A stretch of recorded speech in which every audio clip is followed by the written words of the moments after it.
Поздравам Кристина, токму така утрово разговараме со Аргент Челјафи, кој е координатор на тимот за спасување при Црвениот крст од Скопје, организација која има клучна улога во обуката и подготвеноста на спасувачките служби во нашата држава. Колку е важна безбедноста на граѓаните на вода, особено во овој летен период, ќе побараме одговори токму од него. Господине Челјафин, најнапред добро утро и добре дојдовте во Македонија наутро. Колку спасители во моментов има Црвениот крст и дали се доволни за да ја покријат летната сезона?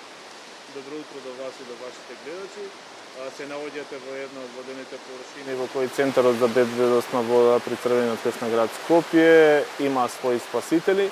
30 на спасители ќе бидат прилично доволни да покријат тие водени површини веќе кои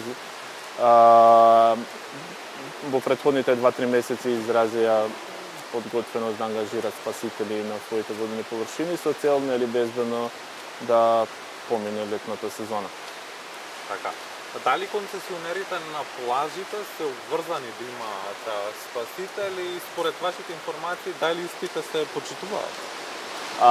Ако направиме некоја паралела од претходните години, многу малце, да, концесионерите на секоја водена површина, не мора да биде плажа, дали базени, дали се должни да имат обучено лице, односно спасител на својата водена површина.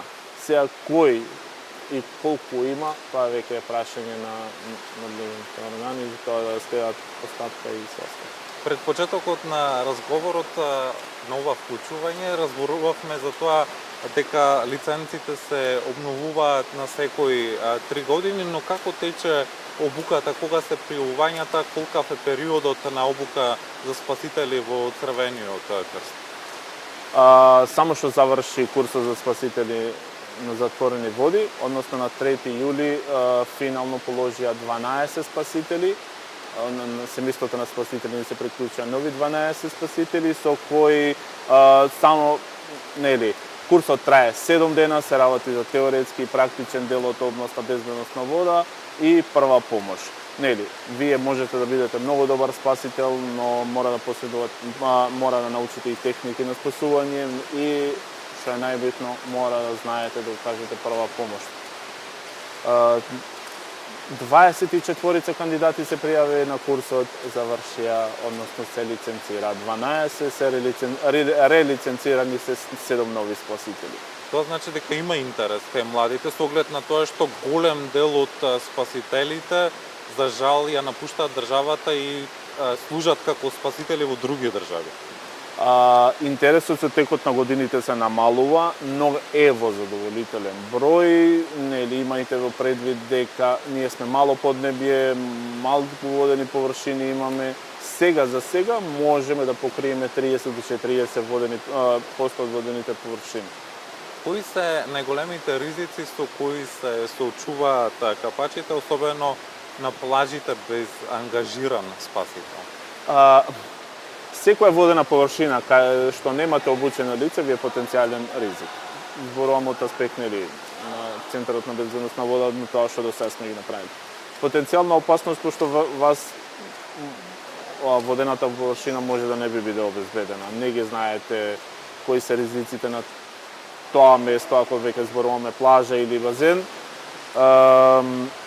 И знаете како, кога веќе имате човек што можете да се наслоните на него, е сосема полесно. Ризиците се многу, ние можеме цела емисија да зборуваме за ризици на водени површини, но генерално е дека никогаш не сте безбедни доколку не.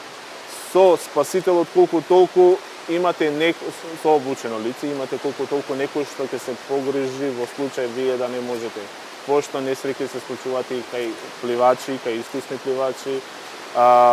Ние бележиме бројка за овие 10 години од 650 до 1500 интервенции асистенци. Зборуваме само на водени површини кои што ги покрива Центарот за безбедност на вода при Црвениот крст на град Скопје. Тоа зборувам за базени и аквапаркови. Ова година, на жалост, пак ја немаме аквапаркот, така да станува збор за бројка од 30 активни давеници од возраст од 4 до 48 години, Така да ризиците се големи.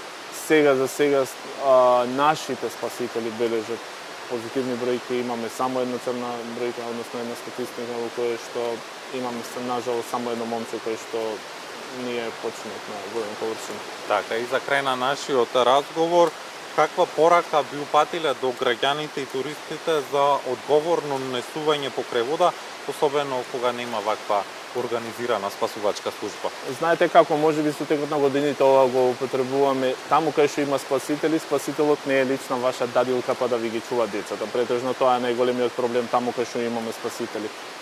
Почитувајте ги насоките дадени од одговорно лице во овој момент спасителот. Пливајте до одредена зона кај што обележана, внимавајте како влегувате во вода без разлика до тоа дали сте искусен пливач или не.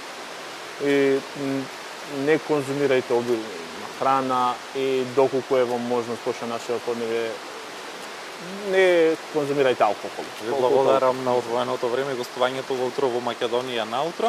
Разговаравме со Аргент Челјафи, кој е координатор на тимот за спасување при Црвениот крст на град Скопје. Наша тема беше токму спасители на вода, како да се заштитат граѓаните, особено сега пред почетокот на летната сезона.